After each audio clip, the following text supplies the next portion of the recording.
Dolores Mary Eileen O'Riordan was an Irish musician, singer, and songwriter. She was best known as the lead vocalist and lyricist for the alternative rock band the Cranberries.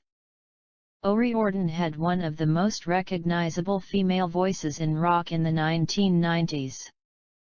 She was known for her lilting mezzo-soprano voice, signature yodel, emphasized use of keening, and strong Limerick accent.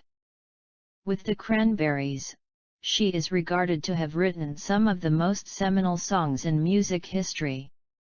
O'Riordan was born in Limerick, Ireland, to a Catholic working-class family.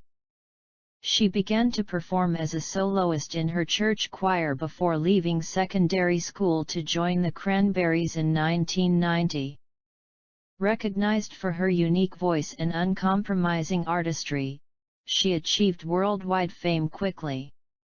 During her lifetime, she released 7 studio albums with the Cranberries, including 4 #1 albums. Over the years, she contributed to the release of Everybody Else Is Doing It, So Why Can't We? 1993, No Need to Argue, 1994, To the Faithful Departed, 1996, Bury the Hatchet, 1999, and Wake Up and Smell the Coffee, 2001, before taking a 6-year hiatus starting in 2003.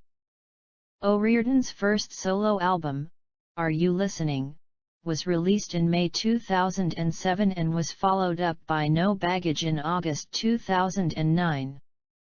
She reunited with the Cranberries the same year, and the band released Roses, 2012, and went on a world tour. She appeared as a judge on Route's The Voice of Ireland during the 2013-14 season.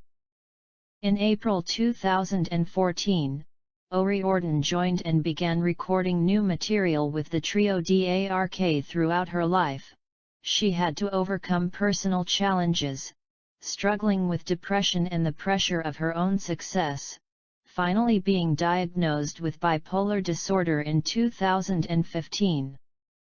She subsequently released her last album with the group, Something Else, 2017.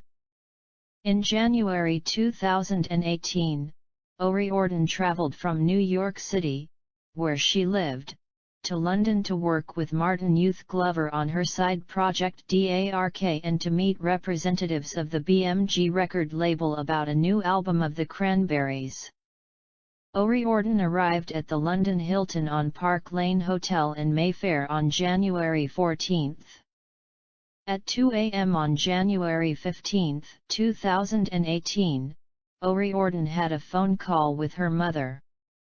Later that morning, she was found unresponsive in the bathroom and was pronounced dead at 9:16 a.m.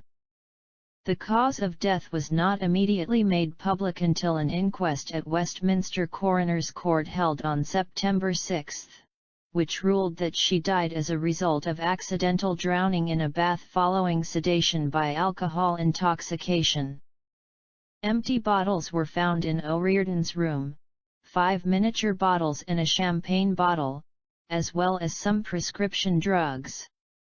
Toxicology tests showed that her body contained only therapeutic amounts of these medications but 330 milligrams of alcohol per 100 ml of blood. 2 days after her death, the tabloid newspaper Santa Monica Observer spread a false story rumoring that she had died of a fentanyl overdose. Later, the newspaper revised what they had initially reported, stating her cause of death had not been officially announced. On January 21, 2018, O'Riordan's funeral opened 3 days of mourning in Ireland. Funeral plans included a service reserved for extended family and close friends. A 3-day funeral in her hometown, with O'Riordan lying in repose, lasted from 20 to 22 January at St. Joseph's Church. In a tribute normally reserved for presidents, heads of state and popes, thousands streamed past her open coffin, in a 4-hour public reposing inside St. Joseph's Church in the city. O'Riordan, wearing dark eyeshadow, with raven hair, was laid out in an open coffin wearing black and holding a set of pearl rosary beads. O'Riordan's songs were played, while photographs of the singer performing and one of her with Pope John Paul II were placed along the walls. Friends left a floral tribute next to the coffin, which read, "The song has ended, but the memories linger on." She was buried on January 23 after a service at St Ailbe's Roman Catholic Church, Ballybricken, County Limerick. It began with the studio recording of Ave Maria as sung by O'Riordan and Luciano Pavarotti. At the end of the service the Cranberries song "When You're Gone" was played. Among the attendees at her funeral were her mother, Eileen, her 3 children and their father, O'Riordan's former husband, Don Burton, her sister and brothers, all Cranberries members, O'Riordan's boyfriend Ole Koretsky, Ireland's president, Michael D. Higgins, former rugby union player Ronan O'Gara, and Bono's wife Ali Hewson. O'Riordan was buried alongside her father.